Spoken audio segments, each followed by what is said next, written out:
It sucked. It was the worst day of my life.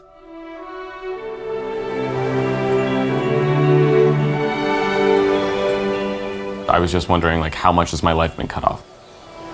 When am I gonna die? Am I gonna die when I'm 30 now instead of like a normal old age?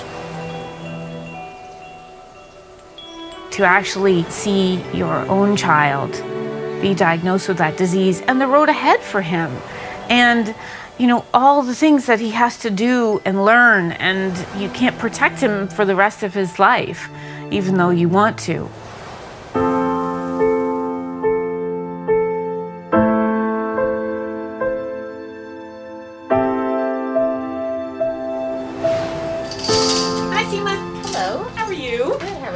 I work with people with end-stage organ failure, end-stage complications from diabetes, and it's every day that I see it.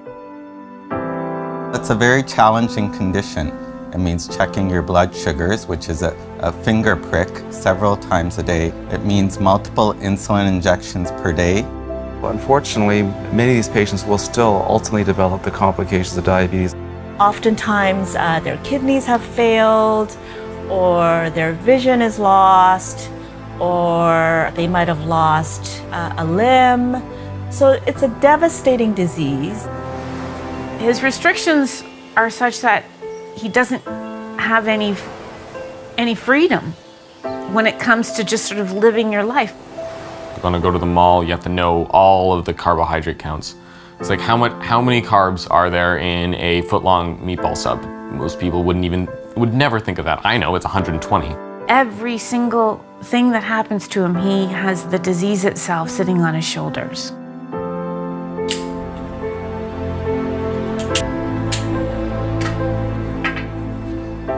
Without insulin, they will die within a short period of time. So once somebody has type 1 diabetes, they're committed to insulin therapy lifelong. It's a really taxing, constant job that you never get a break from. You don't get weekends off. You don't get paid. You actually have to pay for it, and it's for the rest of your life, and you can't quit.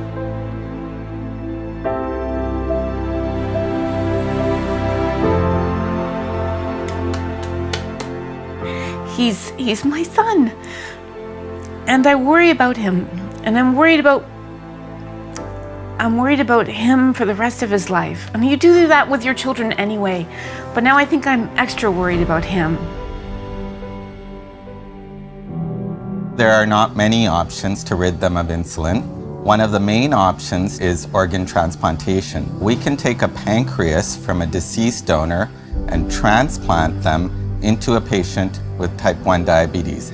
And the other method is by isolating the islet cells within the pancreas and transplanting them as a cellular graft into a patient. This is an option for a very small percentage of patients. That's limited by the availability of pancreases because they come from deceased donors. And the other limitation is the need for immunosuppressive therapy to prevent rejection. Currently, it's less than 1% will ever receive this treatment. Clearly, deceased donors are not the answer for type 1 diabetes.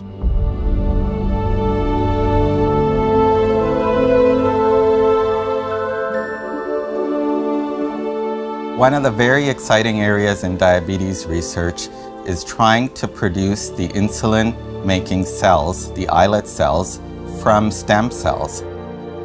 There's beautiful work by Dr. Christina Nostro and many others, including my lab, where we are finding ways to engineer these cells.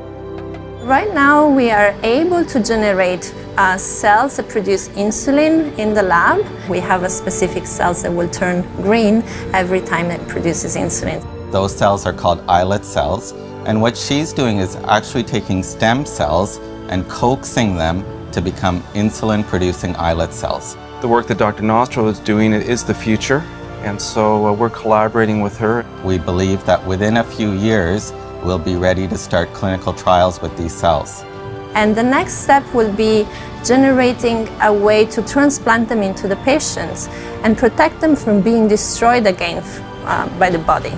That would be the ultimate cure, and that would be the ultimate discovery. it would probably have the same impact as Banting's discovery of insulin. The discovery of insulin was made here almost 100 years ago, and so it's only fitting that the next big breakthrough in diabetes care be made here.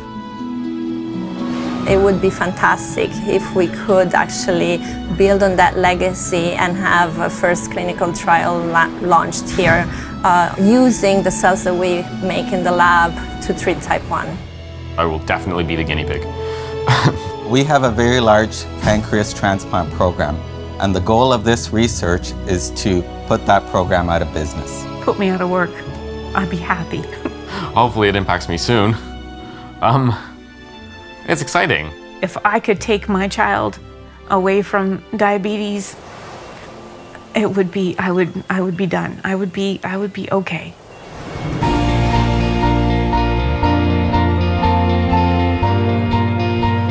I wouldn't be here without philanthropy. Research is incredibly expensive. It's very resource intense. Without generous support from our donors, we would not be able to do the research that we do here. We wouldn't be able to accomplish the things that we want to do. I'm passionate about my work.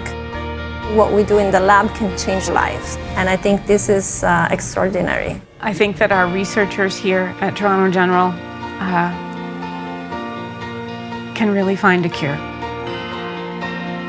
And I hope that donors can find it in their hearts to help me and my family of patients and my son say goodbye to diabetes for the rest of his life.